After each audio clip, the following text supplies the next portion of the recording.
Hello everyone. Yes, today I have again a combination of two wonderful speakers, a woman and a man, and the man you know already very well, and the woman you might know but not so much on my channel, but I love her. I must really admit I love her. It's crazy how she's I really agree with everything she's saying. Yeah, Abraham Hicks and Eckhart Tolle I'm talking about. Yes. And Abraham Hicks, she's quite fast, like talking very rapidly sometimes, but I found this talk where she speaks a little bit more or less fast, slower. And so I really like this talk from her. It goes so deep, and it really and Eckhart is also talking about the exact same thing. Yes, the thing that is called joy, bliss, joy. But joy, it is more joy than bliss. Because joy, it's an activity you are doing. It's a vibration you are tuning your body into. You know? And this joy frequency is the frequency of life.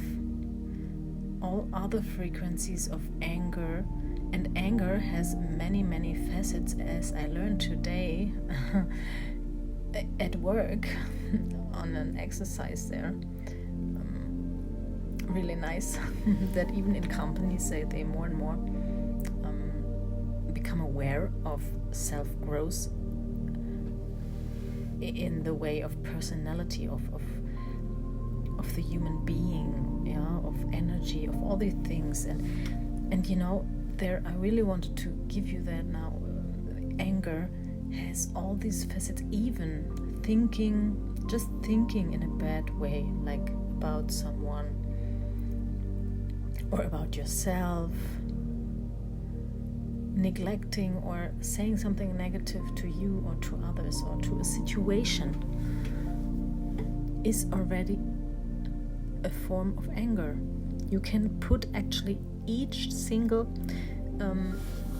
negative thought of that causes inside of your body a negative feeling, negative vibration.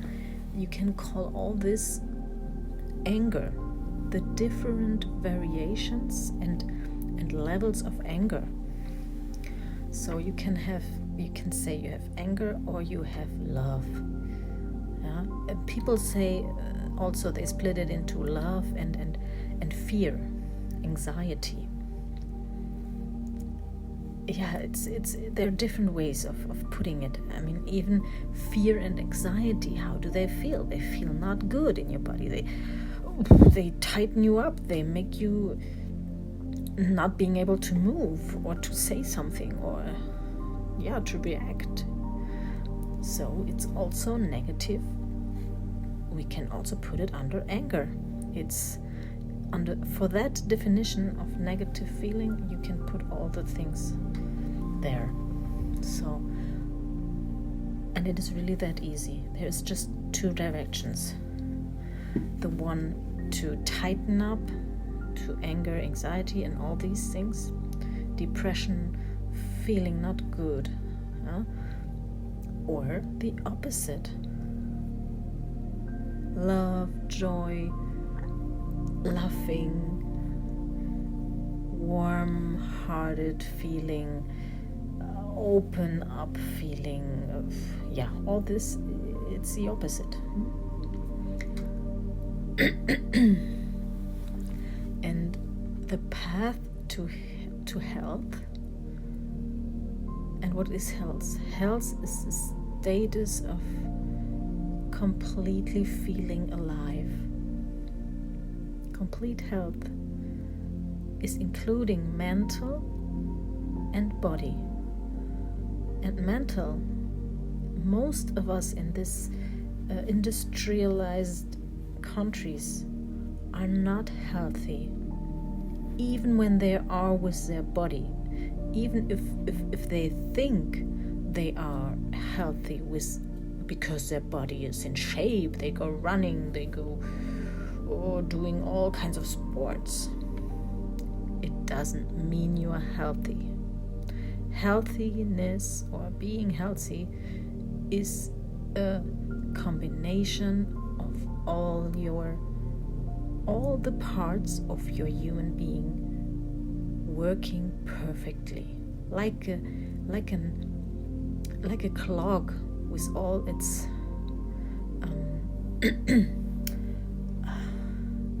with all its wheels inside, with the teeth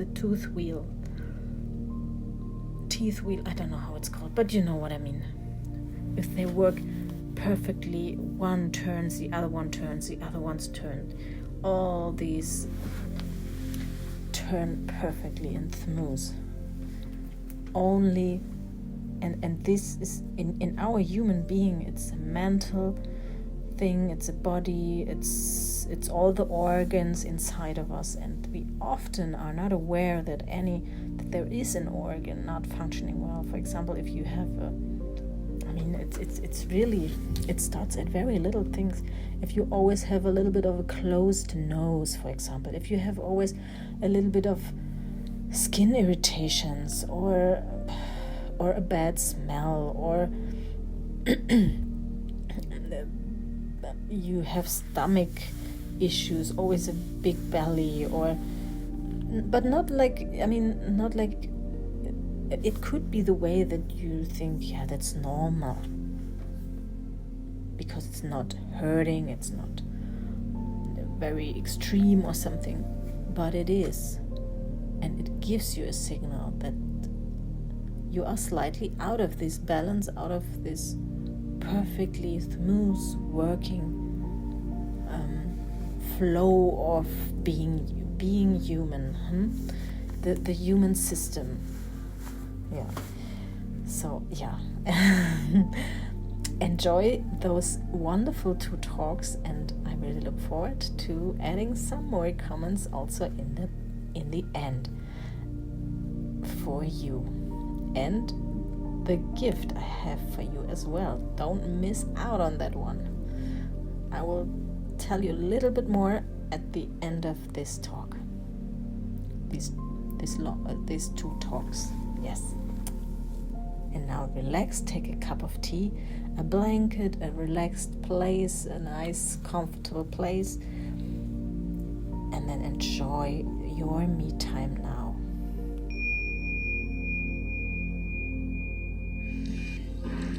What advice you would give to me or someone else in how to maintain that beautiful inner spiritual retreat of oneness while entering back into the world. Yeah. Well, thank you. That is an amazing example of the potential transformational value, awakening value that a serious illness can have if you allow it to work in that way. It's just amazing. In your case, there has been a kind of a healing, perhaps, or probably, because of the shift in consciousness and the deepening. Even if there had been no healing, it would have been worth it, even if you were no longer here in this form, and yet it had taken you into complete surrender. And then an illness like that actually, as it forces you into presence, burns up the ego in you. Fuel for consciousness. Now you have to be careful if you do go back into your busy life. Don't allow stress to arise, ever. It is possible to be busy without stress. If you find it's not possible for you, then it's better not to be busy at all. So, being busy without stress means just being totally focused on whatever you happen to be doing right now. Never focused more on the outcome that you want to achieve through whatever activity you're doing right now than the activity itself. So there can be high energy in the doing. There needs to be, if there's no stress, there's actually a heightened sense of aliveness as you are active. That heightened sense of aliveness could be called enjoyment of what you're doing. You enjoy not only the outer doing, you enjoy the energy behind the doing. Even if you might have heard the Zen saying, hurry slowly.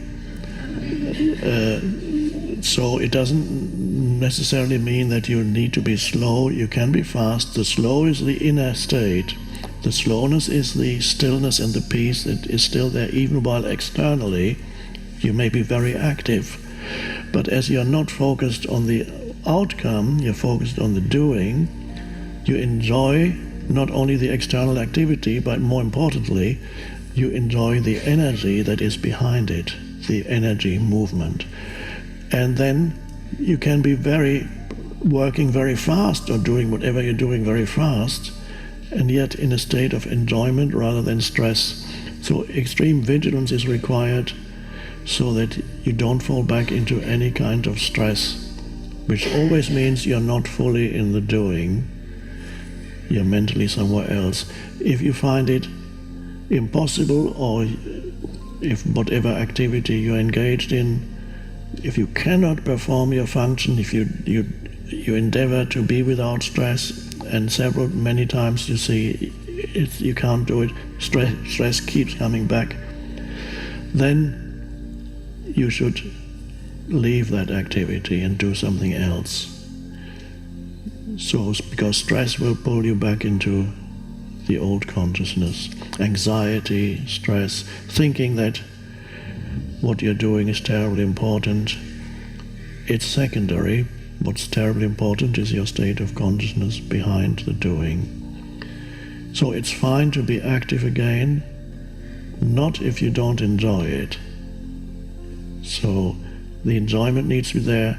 Then you are not going to lose the presence that has already burned up large part of your ego or the entire ego. Ego simply meaning complete identification with form.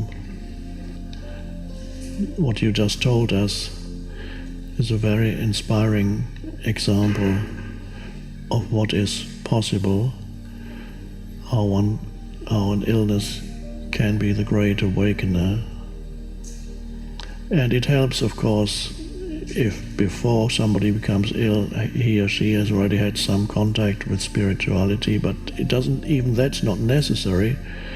I have seen people that had not the slightest glimpse of spirituality, and yet at some point in their illness the awakening happened.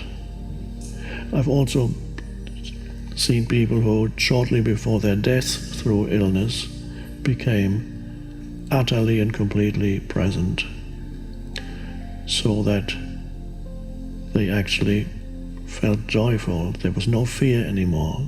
There might have been fear initially, but fear is when you think about what's going to happen to you or the body.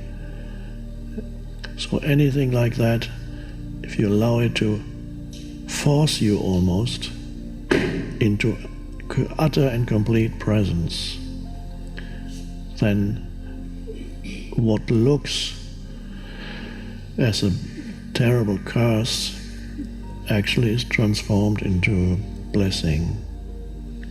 And one more thing for the questioner just now, wherever you are at any time, don't wait for life to have to force you again into presence. Choose the presence that is already powerfully in you, and continuously invite that intense presence that you had when you were facing almost, one could say, imminent death, that intense presence that arose there, choose it even when you're not being challenged now, so that even when you go from your home to your workplace, or drive, or go, or walk, it's nothing in particular to do, or you're waiting, that intense presence can be there now. You don't have to be forced into it any longer.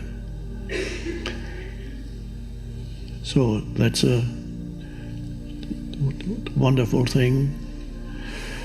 There may be one or some others of you that are also facing an illness right now, so allow that condition to force you into presence. Healing may happen, but that's not why you do it. It's not because in itself that is the purpose of your life, is to embody the arising of that consciousness. So anything that happens as a result of that is a byproduct of the arising of presence. The arising of presence is not so that you can be healed physically. You may or you may not. In some cases you are healed physically. But even if you're healed physically, eventually you die anyway. The body goes at some point. So it's not a means, presence isn't a means to an end. It is the ultimate end, but it has certain side effects which are beneficial. And if you work with people who are seriously ill, you can also teach that. You can teach presence, you can teach, but not necessarily even by using that word presence. You can start, for example, by teaching somebody to feel the energy field in the body. And so you can show them what is possible. Never give them more than they can take, and not even then, not everybody, even facing an imminent death, not even then, not everybody will be ready to hear you. But that's okay. Everybody learns at their own pace. But eventually, really, every human being is a manifestation of the one consciousness that is awakening. Can someone who is consistently angry about something be assured of a healthy life experience? Not really.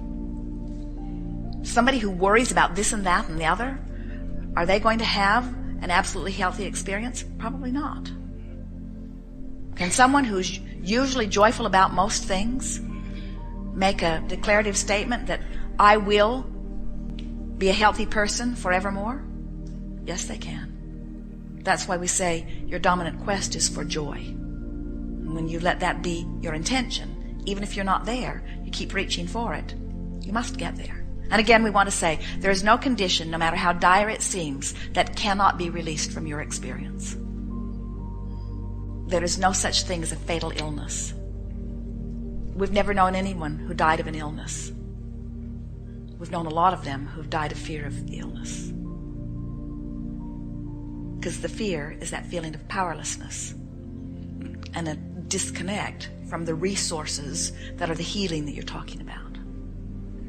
All physical sensations that you would call negative in nature are all about the way energy is flowing within your experience. And in fact, all illnesses start with a sensation of negative emotion. First, it's the sensation of contradictory energy. Then it's the manifestation of contradicted energy. But at any point along the way, whether it's just a sensation or whether it's the early showing of something on test or whether it's a full-blown illness, it doesn't matter. It doesn't matter, because at any point, if you can stop and relax in it instead of pushing against it, your body will right itself. It really, really will.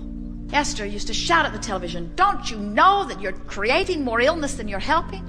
And we said to Esther, You're pushing against them even for altruistic reasons is not good for you. In other words, we want you to think of those commercials and to think of those illnesses in the same way that you think of condiments on your sandwich. In other words, it's an option, but it's not bigger than that. And so now Esther can watch television and actually see those commercials, and she finds them humorous.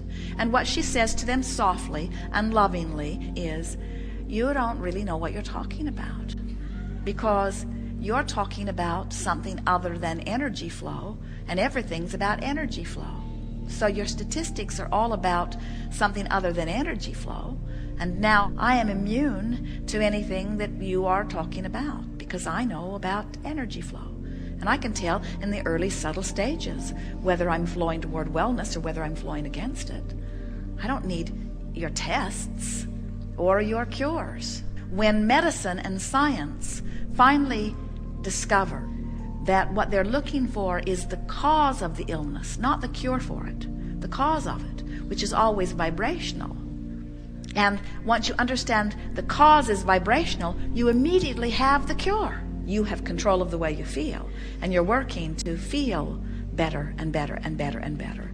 Not only does passion flow, but all concern about anything else asserting itself into your experience that is unwanted evaporates. It's just a shifting of vibration, but you can't shift it all at once. That's why you've got to make peace with where you are. You just keep pointing it that way and pointing it that way until in time you're laughing at the television like Esther is. What you want to say is, I'm going the wrong way. So what? So what if I'm going the wrong way? At least I'm aware I'm going the wrong way. I can feel the negative emotion. My guidance system is letting me know. I live in a healthy body, and sometimes it's healthier than others, but in all conditions, my body has the resources to right itself. And it's not about some illness jumping into me, it's about me holding wellness out. And I hold wellness out by pushing against all kinds of things. I find things to worry about because I find things to push against, because I feel guilty and blameful and angry. In other words, I hold myself in vibrational discord because long ago I've disregarded the guidance that is within me that says this is the way to clarity, and this is the way to health, and this is the way to abundance. Instead, I listen to that one and that one and that one who says, no, hard work and struggle. You're wrong. You need to be embarrassed. You need to feel guilty. You need to redeem yourself. You need to accept the inappropriateness of you. And we say, in the moment that somebody convinces you to accept a particle of inappropriateness in you, they have pointed you in the direction of potential illness. It is a feeling of loving self and worthiness that is equivalent to health. And it is a feeling of, I have done wrong, that is illness. If you don't love you in the way that your source energy loves you, you got resistance going on that's going to show up in some kind of way. Some kind of way. And so you say, well, isn't this good? My body feels mostly really, really good. And now I'm having some sensations that are scaring me. And we say, and we're certain that there's been something else that stimulated your thought that's made that the crack of least resistance. In other words, you either know someone or you've been studying something, and in the moment that you relax and release, you just turn and go with the flow. And so rather than saying, I will be one who heals my illness, we would say, instead, I am one who encourages my wellness. I'm leaning toward wellness. I'm not pushing against illness. People somehow believe it's screwy, it never works, that if they push hard enough against those things they do not want, they will go away. But when you give your attention to anything not wanted, you just activate the vibration of it and hold yourself into it longer, you see. So you have to find something that's more appealing to think about than that. But you can get to wherever you want to be from wherever you are if you just take it in bite-sized pieces. And that's why we're saying, if you let your desire not be for health, but be for feeling good right now, and you keep letting that be your dominant intent, to feel as good as I can feel right now, no matter how bad that might be, to feel as good as I can feel right now. I want to find the thought that feels the best that I have access to. And if that's your continuing mantra, I'm going to make the best of it. I'm going to make the best of it. It sucks, but I'm still going to make the best of it. It could be a whole lot better, but I don't have access to a whole lot better, so I'm going to make the best of this. And if you are determined to make the best of this, you're going to move over here. And then as you're still determined to make the best of this, you're going to move over here. And before you know it, you're wherever you want to be on any topic. So we want the journey from sickness to wellness to be the journey from fear to more security. And then from a feeling of hope to more belief. We want it to be an emotional journey, not a physical journey. And that's why everyone experiences improved physical conditions. In other words, somebody offers something to them that makes them feel better about their physical condition. Every time healing occurs, every time a reclaiming of wellness occurs from a place of illness, every single time what has happened is something happened that made you look at it in a way that made you feel better and therefore release the resistance, which was the only thing that was keeping you from full wellness to begin with. We would change our vocabulary. Instead of saying, I'm sick today, we would say, I have an epidemic of resistance going on within me that is a byproduct of the negative thoughts that I've been thinking. Instead of saying, I'm hoping for healing, we would say, I'm reaching for better feeling thoughts with the belief that the better feeling thought will produce a vibration that will allow the wellness that would be there if I was not beating the drum of negativity. Rather than saying, I'm hoping for an improved condition, we would say, I'm hoping for a thought of relief. Instead of saying, I'm hoping that my physical condition will improve, we would begin saying, I'm trying really hard to feel life-giving rage around the subject that I've been feeling disempowered about. And I'm looking forward to the tantrums that I'm going to throw on my way to wellness. But until you decide that you're in control of the way you feel, then you are powerless to change anything in your experience. And once you discover even one small time that you can feel better just by choosing a thought that feels better, and you stop and triumphantly say, I feel better and I don't give a rip what any of you think about how I feel right now, now you're home free. Now you're on your way. Now you are back in power. Now there's no place you can't go. No sickness will ever have its grip on you again. Because now your journey is quantifiable. Now you can tell which way you're going, you see. No big deal. I can turn around and walk right out the same door that I walked into. In other words, I'm not afraid of this because I know how it got here. And I can feel when I release it just like I can feel when it comes on. Nothing to fear here. I know I'm in charge. You all are. So, no more healing. Just reaching for thoughts that feel better. Yes, thank you so much for these wonderful explanations.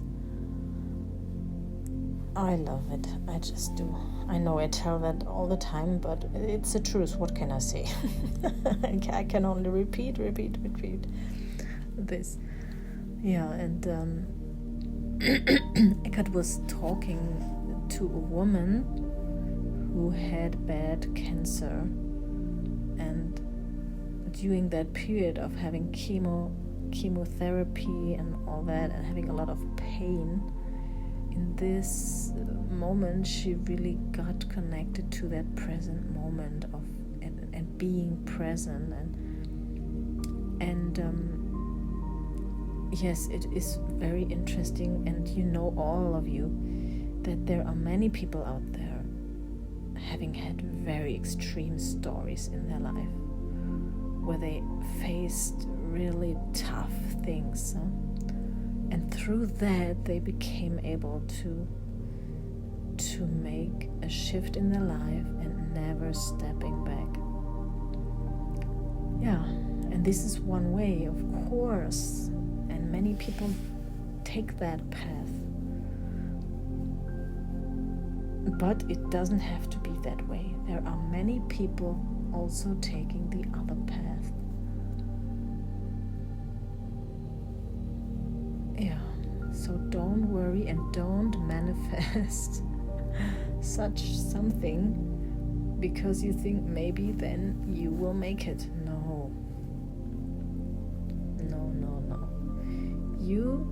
What you have to do, and me too, I mean, I have not faced something like that either, because, and this is what you can do, become aware that, look at you where you stand, how healthy you are, what gifts you have in your life, and really appreciate that, at first, right now. Think of it. And I give you a few seconds. Really, do it now. Don't just listen and don't become active. No. Push that button inside of you now and remember what a wonderful and powerful path you took of taking care about you. If you are quite healthy, and I told you in the beginning, we are almost all not 100% healthy. We all have something going on, even if it's a little thing that we would not call I have a symptom of illness or something. It is everything, every little symbol, like what I'm doing here, this coughing. Even this means I was not, or I am not coherent in my true human being. This is all that is saying.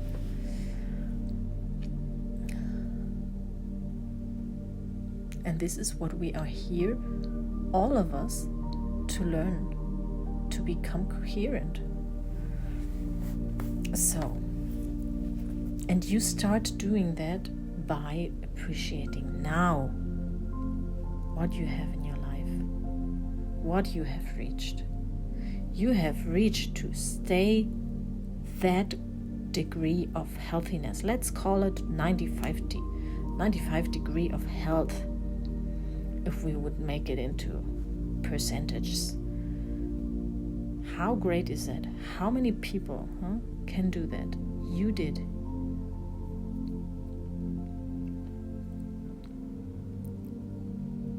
And it's nothing you deserve or you deserved. It is something you actively did. Look at that past that you have and really remember now. What were your thoughts as you were a child? What were your thoughts as you became older, becoming a teenie, a teenager? Then what were your thoughts about the world? I'm talking about you, about the world, about people. As you became older, beginning to step into the job world, into the working world, what were your thoughts? What did you decide? You always decide something. You always decide to believe something about the world and make decisions based on this belief that you are building. And I remember exactly how I would start right as I finished, or even during my studies. I decided, no, I don't have to do nothing but dying or going to the toilet. That was a very intense decision I made, and I told myself, no, I don't have to finish nothing anymore. I can start something, do something else, start the other thing later, or don't even finish it. I can do everything how I want to. And I do know now that it was kind of extreme breaking out from the rules of my family. And right now it doesn't help me that I have decided this, but it helped me a lot through staying healthy. I really always looked in my life, okay, does this feel good? No. Okay, how can I change it? Okay. I always really very much was focused on how I find my way to feel good, to have a good life. So I found that good job, or I not found, I had in my mind I want a good job where I get a good salary. Okay, I got that. Then what the work I was doing, I was always in all my jobs creating an own work role, like a role that has never been before. I was always like a function of doing a few things of different departments, not just being the design engineer. No, I was a design engineer with a connection to the marketing, with a connection to the production, to the customer even finally in the end. I was becoming the role that I would rather, where I felt much more comfortable in, with what I like doing. And this is possible in a company. You can create your own role, a new job description, or a new job that combines different things. Because also in a company there is like a period where there is a lot of design work to be done, where there is then a lot of marketing to be done, where there is then a lot of cooperation with the production and the supplier, the suppliers. So you can do it all step by step, and when the time is, so it doesn't get boring. This is what I had that issue, that I never wanted to have a boring life, kind of. I never told that myself, but that is what happened. I felt that I need, how do you say? I need changes. I always, after some time, I started to change something, and often quite a lot. Like 3 times I moved to a different place. I had a new job. I finished the relationship with a partner I had, and that was not always very easy. I had sometimes a very hard, struggling time doing that all at the same time. Moving away, having a new job, having no boyfriend, no connection anymore, completely rebuilding everything new. It was not always that easy to mentally. But why? Because I was thinking, oh my God, what am I doing? Oh my God, I'm so strange. I'm so different. What is wrong with me? All these thoughts, which I understand now, that they were the ones making me feel bad, not the fact that I did all that. Actually, in fact, that I did all that is quite powerful and quite brave and quite alive, living this life, experiencing, going out and saying yes to change, to that inner voice that pulls you forward to a new experience in life. And that's what life is there for, to experience it. And yes, you don't have to experience it in that extreme way that I am talking about now. This was my path. But if you understand that life is this, can be this, and you can enjoy this life full of experiences, and call it that. Call having splitting up with a partner and restarting all over again with a new partner. If you are understanding or are able, it is an ability. I don't want to be that way, but saying it that way, but you can build up this ability to to become excited and curious about these changes in your life and experiences, rather than always questioning yourself. Is something wrong with me? Why am I like this? Why is it so? No, don't do that. You are you, and if you are like this butterfly, I mean, look at the butterfly, look at the bee, the beans, the what is the word? The bees, without the N. The bees. All these flying animals, for example, they fly from one to the other flower. They're not just flying all the time to the same flower, because this flower would actually, if you look at it, they could fly always to the same flower, because this flower would deliver as much of the material they are collecting for the honey and all as they would need. But no, they don't. The nature doesn't tell them to stay only at one flower.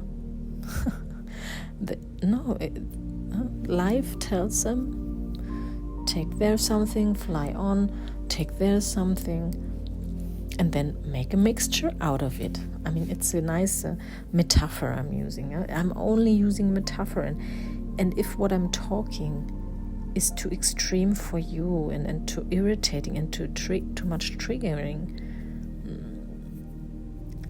if this is the case, then you know you are in a resistance of this life, how it really is. And I know many people are, and I know how this happened with all the religional rules we have been told and raised up many generations, but that is against life. And of course it was a good intention, because, and maybe not, I know many people say it was not it was just about power, that some people wanted to have power about other people. But I say it was a good intention to secure, to protect you from harm, from pain, from getting hurt, and rather concentrating on other things in life, like working, raising up the children. And that was a good intention. It was a really good intention. But it cannot work like this, because we are multidimensional beings, and life pulls us. It just pulls us all the time to experience. We are here to experience. So if it pulls in you in a certain direction, and not only once, but like all of the time, all like every few weeks, months, years, coming back, the same thoughts, the same pulling impulses inside of you, then this is life talking to you, saying, come on, try it, go for it. And the word trying I don't want to use as well, because it's not about trying. Nothing is about trying. This word should be also taken out of the vocabulary books, because you cannot try life. You can only live life. You can only do life. You can only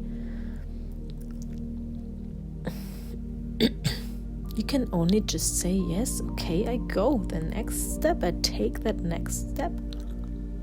I don't try that next step. I can only do that next step. using the phrases of trying out just comes from anxiety and fear. Fear about failure, about the concept of failure. It's a concept. To be able to fail is a concept. Where does it come from? Of course, from school. No, it doesn't come from school. It even comes from trying to make all of us understand the same language. This is what it came from. We are all individuals. Each individual thinks different, does things in a different way, but we more and more pointed out, as also animals out there, that we need kind of some rules or some rules, let's say. It's the rules where we can all rely on to build a group, a society, to reach for certain goals, to actually it started, of course, by hunting. If you hunt in a group, an animal, you are much more powerful than going all by yourself. This is where it started. And then if someone was like showing a signal, doing two fingers, for example, to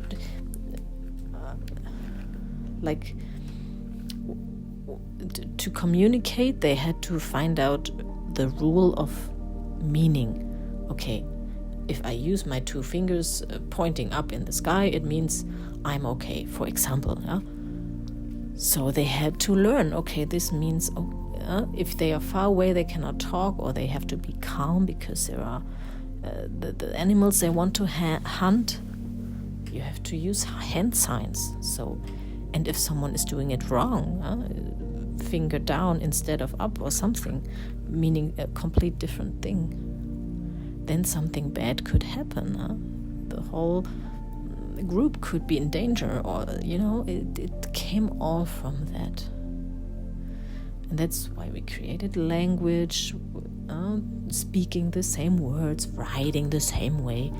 And in school it is brought to the over perfection, to the over importance of writing something in a right way. But yes, of course, we want to understand each other, so we have to use a language.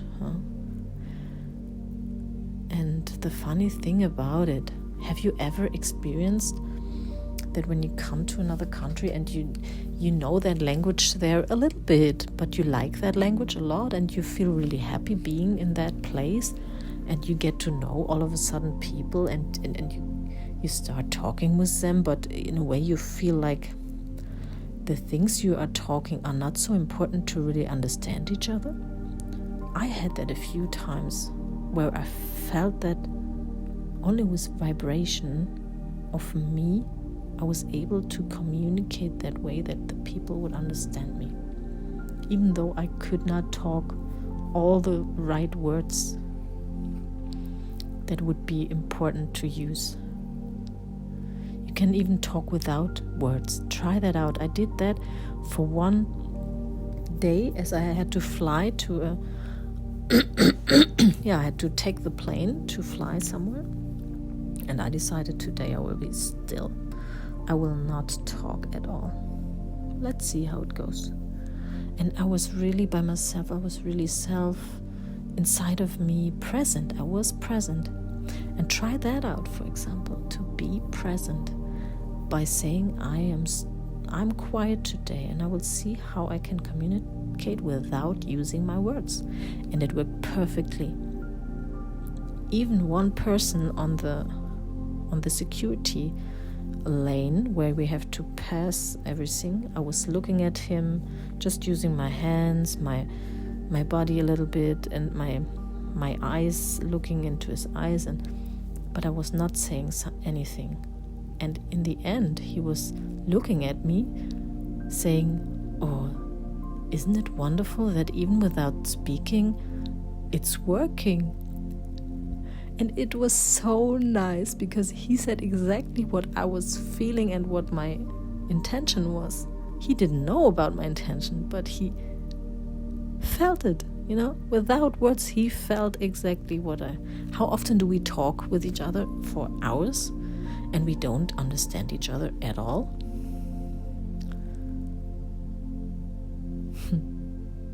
Without speaking, you can even understand better. So practice that, for example. It really brings you into the present moment. This is one way to do it. Yeah.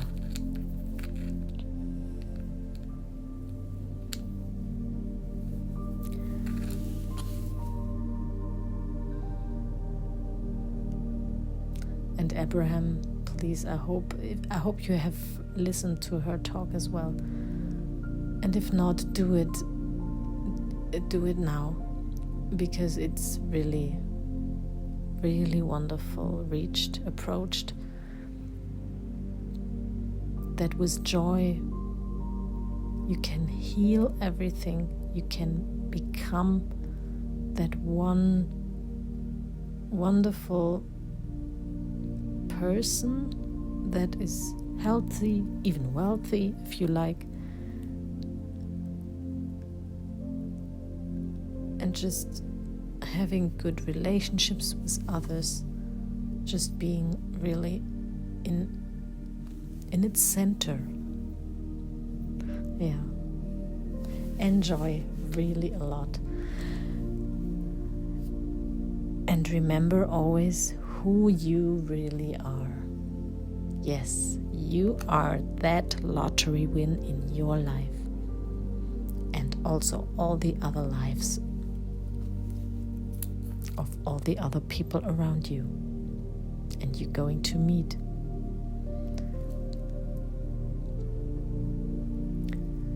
I wish you a wonderful day now.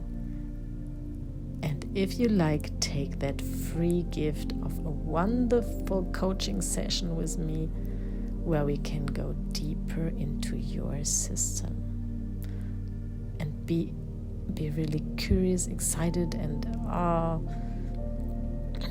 enjoy already of what is possible, what could be happening, what could I be feeling after such a session, and what could it do to my life. Yeah. And with this curiosity about it, go try to look up in Instagram or Facebook for my name, Juliana Appel, JA Coaching. You have to add that, otherwise you find all the other Juliana Apples, but not me. So, but you will find me because others did already as well through this channel here. And they took that chance of the free session, and they were really, really pleased and amazed. Not just pleased, amazed what is possible, and this is what I mean. Because we don't know that. We don't know what is possible because we live our lives the way that we used to the past, I don't know how many years. But there is more to life. There is more. There's more depth to it than you can even think of. Yes. Okay. I'm looking forward to giving that session to you and getting connected to you with even more, seeing you, talking, hearing your voice, feeling your emotions, just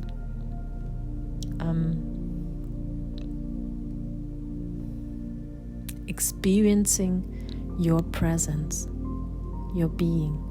I'm really looking forward to that. Yeah. Okay. See you and hear you soon.